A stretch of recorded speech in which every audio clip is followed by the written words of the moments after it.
Hey everyone, and welcome to my channel. Today I am going to be going over my loadouts and the attachments that I put on the guns in my loadouts.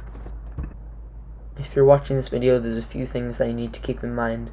The first thing is I just started using these guns, so some of them are going to be low level. The second thing to keep in mind is that this is all my opinion, and if you have a completely different opinion on the attachments that you should use, that's totally fine. The first loadout in this list is my Warzone loadout, and we have the Kilo 141 with the Singard Arms 16.6 barrel, no muzzle. I'm probably going to put the monolithic suppressor when I do have it. We have the VLK 3.0 optic because there's like almost no recoil, the laser, 60 round mag, and the Commando foregrip. Once I get the monolithic suppressor, I'm probably going to switch it out for the laser, just because I think the monolithic suppressor is a little more important. The second gun in my Warzone loadout is the MP7, and we have the SSS Recon barrel, the GI Mini Reflex optic, then there's no stock for movement speed, ammunition 50 rounds, and the underbarrel is the Commando foregrip. Before this, I used the M4A1 with similar attachments instead of the Kilo, but I don't know, I just like the Kilo a lot more now, and it's a really good gun to use. As for the MP7, it's always been a fan favorite of mine. It has really good DPS and really good TTK. The next loadout is my small map loadout. We have the muzzle brake for the Grau, no barrel, although I could put the drifter on, but I don't really like it. We got the 1 milliwatt laser, the Cronin Mini Reflex. I kind of like this scope. I don't know why, it's kind of a fun scope to use. Then we got the no stock, no perk, no rear grip, 50 round mag, and the underbarrel Commando foregrip. Once I get it, I'm probably going to use the monolithic suppressor. Next we have the Fennec SMG. I'm using no muzzle, the 1 milliwatt laser, the Viper reflex sight, frangible wounding, although I might use fully loaded instead actually. We have the 40 round drum magazine because you need that 40 round mag. And then we got the Commando foregrip. There's going to be a full video about the Fennec coming soon to my channel. As many people know, the Grau got a nerf a couple days ago. I still think it's a really good gun, just because of all of its stats and stuff like that.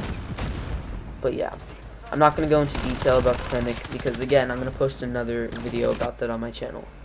The next loadout is my medium map loadout, and I'm using the M4A1 with monolithic suppressor, the Corvus Marksman barrel. I'm using the 9mm 32 round mag for the fire rate and recoil control. I know it changes the damage and the damage range, but I think it's worth it. And then we're using the Commando foregrip and no perk and no rear grip and no laser. As you can see, the stats increase a lot in the accuracy and the fire rate. The next gun is the Deagle, and we're using the monolithic suppressor, the Forge Tac extended, the 5 milliwatt laser, the Viper reflex sight. A lot of people don't like the 32mm mag on the M4A1, but I think it kind of turns into an SMG with some pretty good range, and I think it also just is really good. As for the Deagle, it's pretty crazy that there's a 2-shot pistol with the speed of how fast it shoots. Probably going to be getting a lot of assists with it because it's a 2-shot. The next loadout is my small map secondary, and we're using the subsonic integral suppressor, so that's actually going to cancel out the muzzle feature. We're using the TAC laser because that's a bunch of pros. We're using no optic, the stipple grip tape, and then the 10mm 30 round mag because of the damage in the range, and the Commando foregrip. I'm not going to show you the stats for the 50 GS because it's the same as the last loadout. I think the MP5 has always been a fan favorite of many people. It's a really strong gun, it has good damage, good range. With the right attachments, this can become sometimes better than the MP7, or even sometimes better than the M4A1 or the Grau. It's just a really strong gun, and as you can see, I'm getting tons of kills with it here in this one part. The next loadout is my secondary Warzone, and I'm using the CR56 AMAX. And like the Fennec, there's going to be a full video on my channel about this gun. I'm using the GI Mini Reflex, the Commando foregrip, and then the Heavy Hitter. As you can see, it's not that high level, but these attachments are good. Secondary gun is the Renetti. We're using the monolithic suppressor, MK3 burst mode, GI Mini Reflex, 27 round mag, and the lightweight trigger. Like I said, I'm not going to go too into depth about this gun, but I just want to say that's a really good gun. It's very strong, has really good range, really good damage. As for the Renetti, I think if you watch my channel, most of you know my opinion. It's a little too overpowered. The next loadout is my secondary medium map, and we're using the carbine. And I have a full video on that if you want to watch. And we're using the FSS 18.0 factory barrel, the PBX hollow 7 sights, the cartridge sleeves, the FMJ.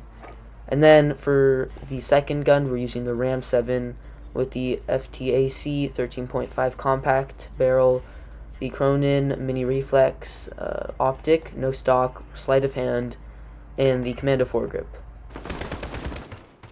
I think the Ram 7 has always been a pretty strong weapon ever since it came out, pretty recently actually. It's got a good fire rate, some pretty good damage. I just think it's a good gun overall. As for the carbine, I have another video on my opinion on it. It's a really good gun. It's sometimes a one-shot, sometimes a two-shot. The next loadout is my fun loadout, and for that I am using the 725 shotgun with the flash guard, Tempest smooth barrel, Cronin Mini Reflex fully loaded, and Commando foregrip. As my secondary gun, I am using the Deagle, and I'm not going to show the attachments for that. This gun is a pretty incredible gun. It's usually a one-shot, sometimes a two-shot. It also has insanely good range. It's just a great gun overall. The last three loadouts are all kind of experiment loadouts, ones that I don't really pay attention to. Actually, you can see the last loadout I wrote experiment for, but all three of them were for experimenting. I have, just random guns on there. I actually have just the presets on that one, but it's kind of just for testing out new sets of guns. Thank you so much for watching. I hope you enjoyed the video. Please consider subscribing, and I hope you have a good day.